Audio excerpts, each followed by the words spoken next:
What is going on, everybody? I am the FD Guru, bringing to you guys a Wednesday NBA edition of my DFS podcast. Had a decent night last night, I guess. The GPP and hybrid lineups cashed tournaments, but the cash line was higher than the tournament line last night due to like an 80% Dillon Brooks going off. Which is just disgusting in, every way, shape, and form. But decent results here. We had 330 between the hybrid and GPP lineups. Amen Thompson was an easy value. He smashed. And then, Dante DiVincenzo's been a stud with no Julius Randle. Achua we had everywhere. Royce O'Neal we had everywhere.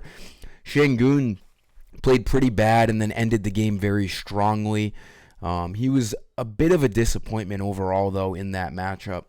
But overall, not a terrible night. The best bet also hit. So let's have a better night tonight. If, when chalk guys in cash games just go off for no reason and they ruin the line, it's like there's nothing you can do. Dillon Brooks had no right getting as many points as he did and to have 80% ownership in cash games. But it is what it is. We move on to a 7-game slate tonight. I kind of wish they didn't do the 2 10 o'clock games because this slate would be so much better having the 5 games ranging from 7 to 7:30 Eastern. But it is what it is. We're not going to know those late game injury guys, and we got Zion Williamson on the Pelicans on the injury report for the Pelicans. We have Cade Cunningham and Bogdanovich questionable as well in that Pistons and Kings game. And we got trades happening. The trade deadline is in about a full day from now, 24 hours. We saw Fontecchio on the Jazz get traded for Kevin Knox on the Pistons and a second-round pick. That gets our trade deadline moving.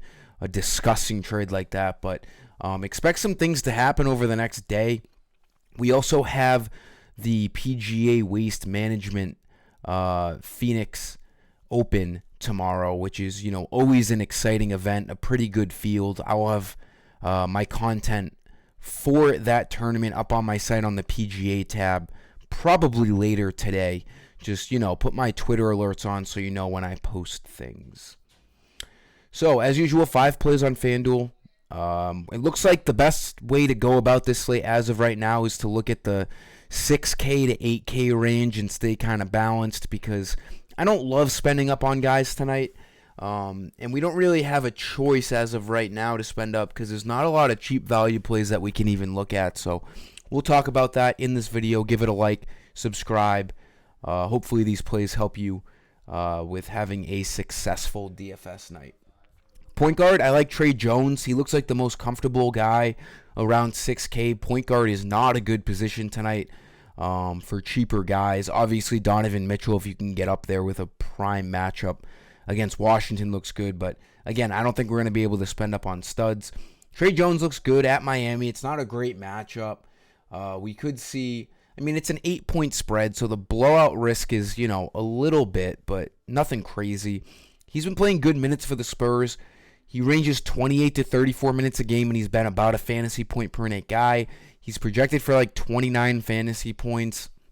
We need 31 technically to hit value, but again, we're kind of pressed for value overall tonight. So if we can get a guy projecting just about to hit value, we're going to feel pretty good on a slate like tonight. Now, things can always change, as I say in every video. NBA news comes in and out, and, with the trade deadline looming, you can't really predict anything.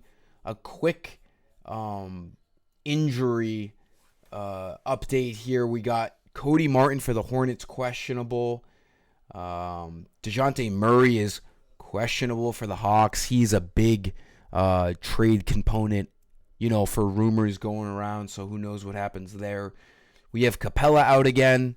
As I predicted, Okongwu, 7K now, so he's going to be tough to get to. I knew that was going to happen. We got the one slate at the good price. Drew Holiday for the Celtics is questionable. Cody Martin for the Heat is questionable. So both Martin brothers on the Hornets and Heat are questionable tonight. And then the 76ers, big news over there. Tyrese Maxey questionable after dropping that stinker for us last game. Then, as I mentioned, for the later games, Zion questionable for the Pelicans, and then Cade Cunningham and Bogdanovich. Nothing we can really do about the 10 o'clock games, as we probably won't get the news for that. For shooting guard, kind of forget who I wanted to pick. This is a placeholder. This is by no means someone I might get to later, but there's no one under 6K I can really feel good about. Kevin Huerter looks kind of good, compared to the other guys in that range. We know he's going to start. Good matchup against the Pistons. There is a blowout risk in this game. Kings are 13-point favorites at home, and that spread could only go up if we get both or either Cunningham and Bogdanovich ruled out. This game could get ugly quick. Huerter, he needs 27 fantasy points. His price was $6,200, so he dropped a little bit. Hasn't been that great, but if he can get anywhere from like 23 to 30 fantasy points tonight, we're going to feel pretty good because, again, there's not a lot of cheap value plays as of right now. Injuries can always open something up. He's just kind of a placeholder for me because I couldn't find a good shooting guard at a decent value for this video. And then the next three guys are going to range from 6 to 7K. Like I said, the middle tier looks pretty good tonight. I like RJ Barrett at 7,100. He's going to be back tonight, a prime matchup against the Hornets. He had missed 3 games in his first game back. He played 43 minutes. I know that game went to overtime, but he still played 38 minutes in regulation. So, actually, did that game go to double overtime? Let me just double check that. I know it was a few days ago. February 4th. Yeah, it went to double overtime. So he played 10 extra minutes. So that's, first game back from injury, he still played 33 regulation minutes. This summary right here, it says from rest and knee, he's accessible Wednesday. And their projections are just moronic. Number Fire's models project Barrett to play 26 minutes for 24.6 FanDuel points. I mean, in what data are you looking at to make you think he's playing 26 minutes? The guy missed 3 games and then played 43 minutes and then missed 1 game due to rest. It wasn't even his injury, and now he's back. How can you not project him for at least 33 regulation minutes like he saw on February 4th? This guy's playing big minutes.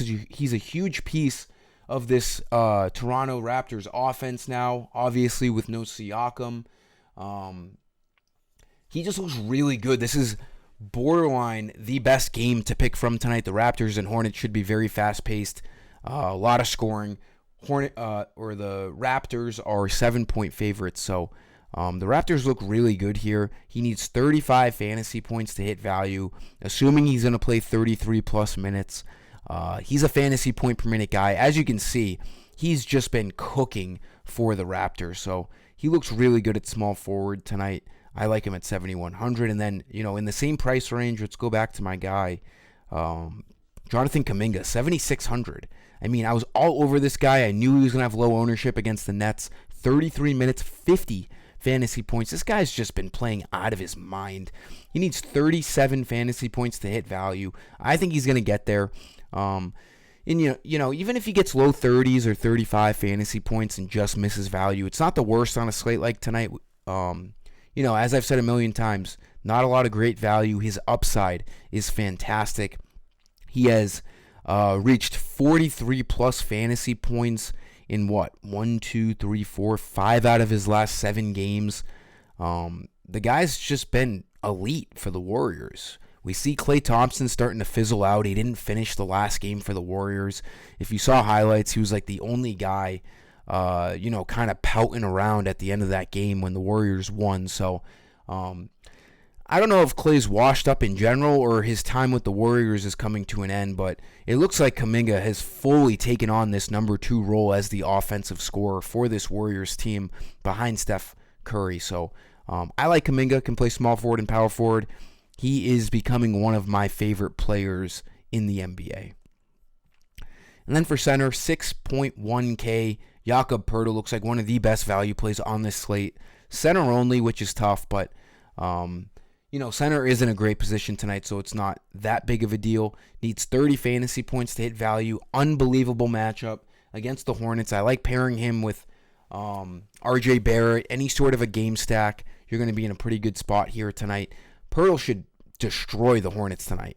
If we project him for around 25 to 30 minutes, he's going to look really good because he's a fantasy point per minute guy, if not a little bit more. He's projected for 32 fantasy points, as he's done in the last 2 games. He needs 30 to hit value, so he looks really good. And as I've said on and on in this video, we don't have a ton of value, so it's going to be tough to go up to Sabonis's, Mitchell's, Wembanyama's, Tatum's, when we have no 4K guys to look at. So for me, as long as, injuries don't wildly surprise us, I'm going to be taking, the 6 to 8K approach tonight as a balanced team. It looks like the best way to look at this slate. That'll do it for this video, guys. Give it a like, subscribe. Thanks for stopping by. Until next time, peace.